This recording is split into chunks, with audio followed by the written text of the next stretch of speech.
పూర్వం అమృతం కోసం దేవతలు రాక్షసులు ఒక్కటయ్యారు. అమరత్వం కోసం క్షీరసాగరాన్ని మదించడానికి సిద్ధపడ్డారు.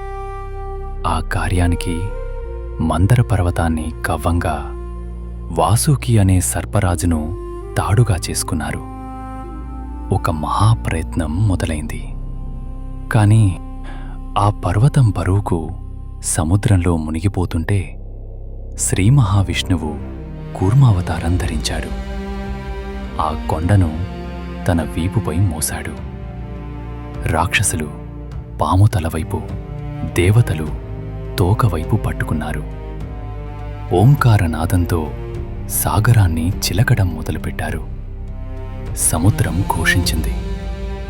ఆ రాపిడికి మందర పర్వతం నుండి నిప్పురవ్వలు, వాసుకి శరీరం నుండి వేడి, మదనం తీవ్ర రూపం దాల్చింది. ఆ బాధన తట్టుకోలేక వాసుకి విషాన్ని కక్కడం మొదలుపెట్టాడు. అదే సమయంలో సముద్రగర్భం అల్లకల్లోలమైంది.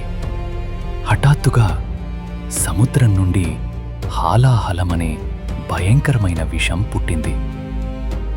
అది అమృతం కాదు, మృత్యువు. ఆ విషం కాటుక కొండలా నల్లగా దిక్కులను ఆవహించింది. దాని వేడికి 3 లోకాలు మాడిపోయే పరిస్థితి వచ్చింది. ఆ విషవాయువు తగలగానే చెట్లు మాడిపోయాయి. దేవతలు, రాక్షసులు ప్రాణభయంతో పరుగులు తీశారు. సృష్టి అంతా అల్లకల్లోలమైంది. దిక్కుతోచని దేవతలు కైలాసానికి పరుగెత్తారు. అక్కడ పరమశివుడు, పార్వతీదేవి ప్రశాంతంగా ఉన్నారు. మహాదేవా, రక్షించు, ఈ విషం సృష్టిని మింగేస్తోంది అని వారు మొరపెట్టుకున్నారు. అందరూ భయపడ్డారు. కాని పరమేశ్వరుడు చిరునవ్వుతో లేచాడు. భయపడకండి అని అభయమిచ్చాడు. లోక కళ్యాణం కోసం ఆ విషాన్ని స్వీకరించటానికి సిద్ధమయ్యాడు. ఆ దయామయుడు విషమున్న వైపు నడిచాడు. ఎవరైతే మృత్యువుకు భయపడరో వారే మృత్యువును జయించగలరు. ఆ విషం సముద్రమంత ఎత్తులో ఎగిసిపడుతోంది. కాని శివుని ముందు అది చిన్నగా కనిపించింది. తన యోగశక్తితో ఆ మహావిషాన్ని ఒక చిన్న ఉండగా మార్చేశాడు. సముద్రాన్ని అరచేతిలో బంధించినట్లుగా హాలాహలాన్ని కుదించాడు. ఇప్పుడు ఆ విషం ఆయన అరచేతిలో ఒక చిన్న నల్లని బంతిలా మారింది. ఒక చిన్న నేరేడు పండును ఎంత సులభంగా తింటామో అంత అలవోకగా ఆ విషాన్ని నోట్లో వేసుకున్నాడు. అది చూసి లోకమాత పార్వతి కంగారు పడింది. ఆ విషం కడుపులోకి వెళితే సమస్త లోకాలు కాలిపోతాయని అమ్మవారు స్వామి గొంతును సున్నితంగా పట్టుకుంది. విషం కిందకు దిగకుండా కంఠంలోనే ఆగిపోయింది. ఆ విష ప్రభావానికి శివుని కంఠం నీలవర్ణంలోకి మారింది. అప్పటి నుండి ఆయన నీలకంఠుడు. కష్టాన్ని దిగమింగి లోకానికి అమృతాన్ని పంచినవాడు. విషం పోయింది. లోకం ఊపిరి పీల్చుకుంది. మళ్లీ క్షీరసాగర మదనం మొదలైంది.